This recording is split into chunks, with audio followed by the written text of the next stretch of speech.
এই ফিলিস্তিনে ঝামেলা হচ্ছে মুসলমানদের মাঝে, এইটাই আমরা কিন্তু জানি।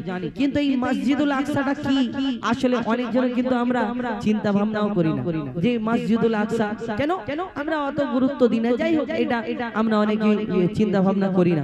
কিন্তু এই মসজিদুল আকসায় ফিলিস্তিনের সঙ্গে যে এতদিন ধরে যুদ্ধ হচ্ছে, এত কিছু হচ্ছে, আমরা নিউজ দেখছি, ওই ছোট ছোট বাচ্চাদের মা বোনেদেরকে হত্যা করে দেওয়া হচ্ছে।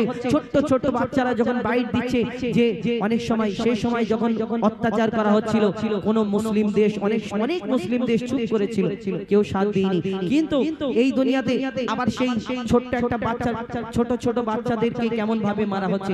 যেমন একটা ছোট ছোট ভিডিওতে আমরা ইনস্টাগ্রামে শর্ট ভিডিওতে দেখতাম যে ওই একটা বাচ্চাকে এরকম লজেন্সের প্যাকেট মতো যেরকম কাফন মতো এরকম করে ওই রকম করে একটা আব্বা তার ছোট্ট একটা শিশুকে নিয়ে এরকম কোলে দোল খাওয়াচ্ছে, কপালে চুমা দিচ্ছে, মনে হচ্ছে যেন খেলা করছে। কিন্তু না, ওই কপালে চুমা দেওয়ার পরে কাফনের মধ্যে পুরে সেই বাপটা ঝরঝর করে কাঁদে, আর সেই ছোট্ট ছোট্ট বাচ্চাদের নিজের হাতে দাফন করে। একটা বাচ্চা যদি মারা যায়, বাপের কত কষ্ট হবে, কলিজা ছেড়ে যাবে, আঘাত লাগবে কলিজা। কিন্তু আমরা এই দুনিয়াতে আরামে ছিলাম, মজায় ছিলাম না। এই দুনিয়াতে মুসলমান অনেক কান্ট্রি ছিল যারা এই সম্পর্কে কথা বলেনি। এই প্রথম কিবলা মসজিদুল আকসা সম্পর্কে কবি ছন্দের মাধ্যমে অতি মূল্যবান কথাই লিখছে। দেখুন, প্রথম কিবলা, প্রথম কিবলা মসজিদে আকসা, প্রথম কিবলা মসজিদে আকসা হবে উদ্ধার করিতে। প্রথম কিবলা মসজিদে আকসা হবে উদ্ধার করিতে।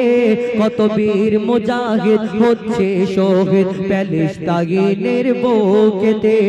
কত বীর মুজাহিদ হচ্ছে শহীদ প্যালেস্তাইনের বুকেতে। প্রথম কিবলা মসজিদে আকসা, প্রথম কিবলা মসজিদে আকসা হবে উদ্ধার করিতে। কত বীর মুজাহিদ হচ্ছে শহীদ প্যালেস্তাইনের বুকেতে। কত বীর মুজাহিদ হচ্ছে শহীদ প্যালেস্তাইনের বুকেতে।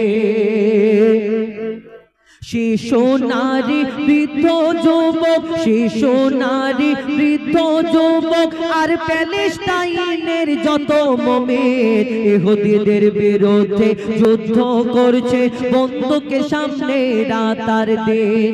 ইহুদিদের বিরুদ্ধে যুদ্ধ করছে বন্দুকের সামনে রাত আর দিন। জান্নাতবাসী কেমন হবে, জান্নাতবাসী কেমন হবে যদি দুনিয়ায় তোমরা দেখতে চাও। প্যালেস্টাইনের মুসলমানদের দু চোখ ভরে দেখে নাও। প্যালেস্টাইনের মুসলমানদের দু চোখ ভরে দেখে নাও। হাসি মুখে শহীদ হয়ে যায়, হাসি মুখে শহীদ হয়ে যায় গুলি খেয়ে তারা বুকেতে।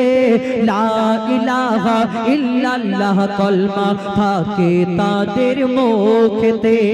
লা ইলাহা ইল্লাল্লাহ কলমা থাকে তাদের মুখেতে। প্রথম কিবলা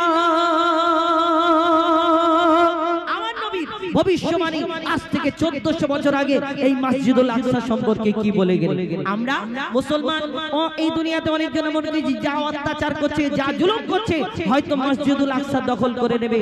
না, এটা হলো আমাদের প্রথম কিবলা, আমাদের ছিল, আছে, থাকবে ইনশাআল্লাহ। যেমন কাবা শরীফ, আদম নবীর যুগ থেকে কাবা শরীফকে আল্লাহ গড়ালেন, আবার নূহ নবীর গোলামরে যে কাবা তুলে নিলেন, আবার ইব্রাহিম নবীর দ্বারা এই কাবা গড়ালেন। এর মধ্যে আবার 360টি মূর্তি আবার ঢুকিয়ে দিল বেধর্মীরা।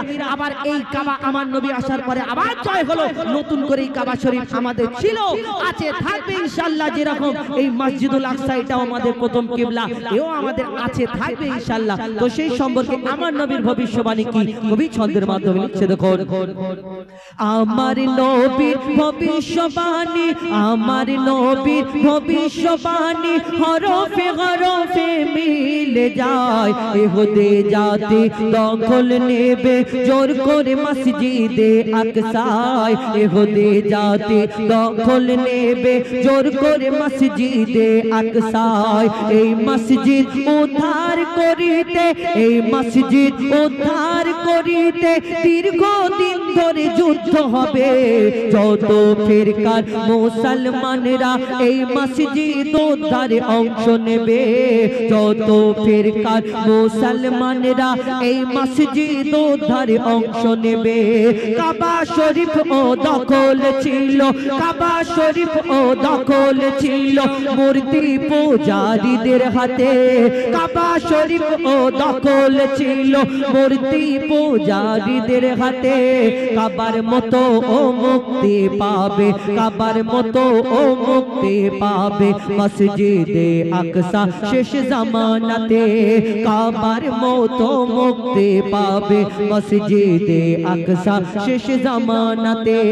প্রথম কিবলা মসজিদে আকসা, প্রথম কিবলা মসজিদে আকসা হবে উদ্ধার করতে। কত বীর মুজাহিদ হচ্ছে শহীদ প্যালেস্টাইনের বুকেতে।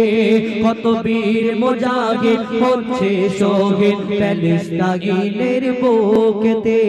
কত বীর মুজাহিদ হচ্ছে শহীদ প্যালেস্টাইনের বুকেতে।